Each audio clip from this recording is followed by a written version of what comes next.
اسلام کی آمد سے پہلے معاشرے میں عورت کی کوئی حیثیت نہ تھی، لیکن رسول اکرم صلی اللہ علیہ وسلم کی بعثت کے بعد عورت کو ایک ایسا عزت و احترام والا مقام دیا گیا جس کی مثال تاریخ میں نہیں ملتی۔ افسوسناک امر یہ ہے کہ دور حاضر میں مغرب کی پیروی میں ہم نے بنت ہوا کو ایک کھلونا بنا لیا ہے۔ یہی وجہ ہے کہ وطن عزیز میں دین دشمن قوتیں عورت کی آزادی کے نام پر فحاشی اور بے حیائی پھیلانے کی باقاعدہ مہم چلا رہی ہیں، اور ہمارے معاشرے کا ایک خاص طبقہ جو دینی شعور کی کمی یا مغرب کی بے راہروی سے متاثر ہونے کی وجہ سے اس کمپین کا حصہ بنتا چلا جا رہا ہے۔ اسلام کی بنیاد پر بننے والے اس ملک میں بنت ہوا کی عزت کو تار تار کرنا معمول بنتا جا رہا ہے۔ حالیہ دنوں میں ایک ایسا ہی افسوسناک واقعہ پیش آیا جس نے انسانیت کا سر شرم سے جھکا دیا۔ تفصیلات کے مطابق صوبہ پنجاب کے شہر سیالکوٹ میں نوکری کا جھانسا دے کر خاتون سے مبینہ اجتماعی زیادتی کا انکشاف ہوا ہے۔ متاثرہ خاتون نے الزام عائد کیا ہے کہ 2 روز قبل فیکٹری ایریا میں 4 افراد نے اسے نوکری کا جھانسا دے کر اجتماعی زیادتی کا نشانہ بنا ڈالا اور حالت غیر ہونے پر سڑک پر پھینک کر فرار ہو گئے۔ اجتماعی زیادتی کا شکار خاتون نے حکام سے مطالبہ کیا ہے کہ اگر ملزمان کو فوری طور پر گرفتار نہ کیا گیا تو خود سوزی کر لے گی۔ ادھر سیالکوٹ کے تھانہ رنگ پورہ میں مبینہ اجتماعی زیادتی کا مقدمہ درج کر کے پولیس نے واقعے کی تفتیش شروع کر دی ہے۔ واضح رہے کہ بنت ہوا کے ساتھ رونما ہونے والے ایسے واقعات بہت کم رپورٹ ہوتے ہیں۔ اس کی بنیادی وجہ یہ ہے کہ اولاً پولیس مظلوم اور غریب افراد کی رپورٹ درج کرنے سے ہی گریزاں رہتی ہے، بلکہ بسا اوقات تو رپورٹ درج کروانے پر سنگین دھمکیاں تک دی جاتی ہیں۔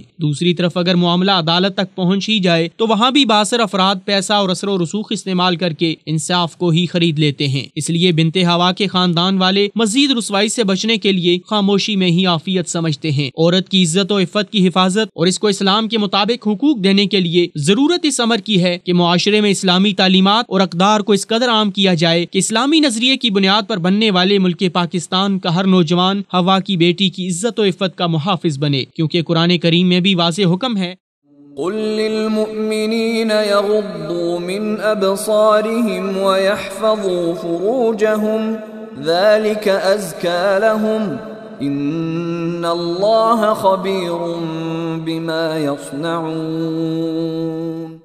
ایمان والوں سے کہہ دو کہ وہ اپنی نگاہ نیچی رکھا کریں اور اپنی شرمگاہوں کو بھی محفوظ رکھیں، یہ ان کے لیے بہت پاکیزہ ہے، بے شک اللہ تعالیٰ جانتا ہے جو وہ کرتے ہیں۔ اس میں 2 رائے نہیں کہ ہمارے معاشرے میں آزادی کے نام پر خواتین کی عفت و عزت اور ان کے بنیادی حقوق کو پامال کیا جا رہا ہے۔ خدا را اس کے بارے میں سوچیں اور دوسروں کو بھی اس معاشرتی گندگی سے دور رہنے کی ترغیب دیں۔